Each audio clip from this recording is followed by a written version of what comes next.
সত্য ওইভাবে চাপা দিয়ে রাখা যায় না। কোনো ফোর্স নেই, আমি জিজ্ঞেস করিনি বা কেউ বন্দুক তাক করে তাকে জিজ্ঞেস করেনি।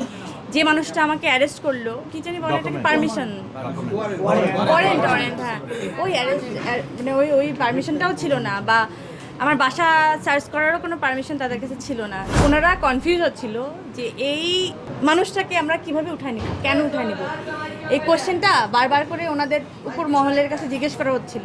আমি কি একবারও কথা বলেছিলাম আমি জেল থেকে আসার পরে এটা নিয়ে? কখনোই কোনোভাবে কেউ আমাকে কোশ্চেন করে উত্তর নিতে পেরেছে?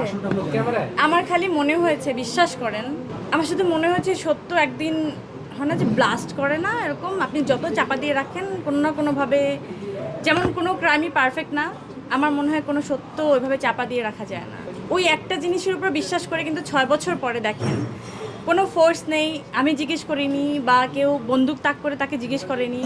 যে মানুষটা আমাকে অ্যারেস্ট করলো, আমি মানুষই বলবো, তাকে আমি মানুষই বলবো, কারণ সে মানুষ হয়েই কথাটা বলেছে।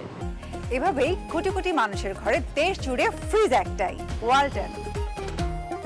মানে অ্যারেস্ট করা কি, মানে তখন তো অ্যারেস্টের কোনো মানে কি বলে, সময় দেখছি আসলে আমরা না অ্যারেস্টের কোনো কি জানি বলে এটাকে, পারমিশন, ওয়ারেন্ট, হ্যাঁ, ওই অ্যারেস্ট মানে ওই পারমিশনটাও ছিল না, বা আমার বাসা সার্চ করারও কোনো পারমিশন তাদের কাছে ছিল না।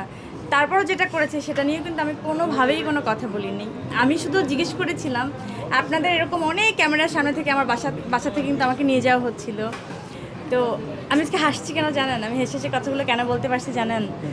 ওই দিন যখন ওই ব্যক্তিটা পুরো ঘটনাটা কিন্তু একদম, সে কত মিনিটে, অনেক লং টাইম ধরে কিন্তু বলছিল, শুরু থেকে শেষ পর্যন্ত উনি সে বাসা যাচ্ছে, কি করতেছে, তারপরে মাঝখান থেকে তাকে বলা হয়েছে যে তুমি ওর বাসায় যাও, ওনাকে নিয়ে মানে হয় না যে ওর মধ্যে তুমি ইনভলভ হও, প্রত্যেকটা বিষয় কিন্তু সে একদম পয়েন্ট বাই পয়েন্ট যখন বলেছে, তা আমি বলছি ভাই কী দরকার ছিল এত কিছু বলার? জানেন এটা কেন দরকার ছিল? কারণ আমি সত্যি ছিলাম। এটা 6টা বছর, এই জন্যই মনে হয় আমি বাইচে আছি ভাই। খালি ধৈর্যটা ধরতে হয়, আর আমি ধৈর্য ধরছি ভাই, সত্যি আমি অনেক ধৈর্যশীল। আমি একটা জায়গাতে আমি অনেক প্রমাণ পাইছি যে আমি আসলে এই জায়গাটায় কখনোই কথা বলি নাই। অ্যান্ড এটা আমার সাথে কিভাবে ঘটছে, আপনার সবার চোখের সামনে ঘটছে, অ্যান্ড সবার চোখের সামনে এটা প্রমাণিত হয়ে গেছে। আমি যে কী পরিমাণ হ্যাপি, অ্যান্ড কী পরিমাণ আমার মনে হয়েছে যে আমার 2টা পাখা হয়েছে, আমি অনেক রিলিফ হয়ে গেছি। আমার মনে হয় গাত থেকে সমস্ত বোঝা নেমে গেছে। আমার গুজবাম হচ্ছে না, যেহেতু আমি তখন থেকে ডিসাইড করছিলাম যে কেউ একজন বলছে ওই পক্ষ থেকে, দেন আমি কথা বলবো, এটা আমি নিজের সাথে নিজে প্রমিস করেছিলাম।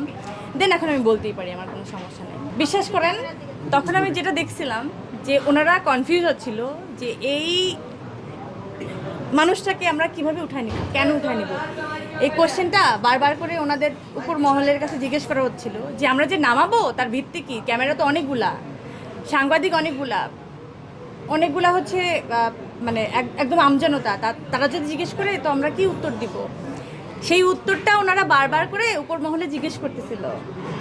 দেন ওদের কাছে কোনো উত্তরটা ভালো করে আসে নাই, ক্লিয়ার কোনো উত্তর ছিল না। আপনারা কেন তখন জিজ্ঞেস করছিলেন না যে পরিমণিকে কেন নিয়ে যাওয়া হচ্ছিল?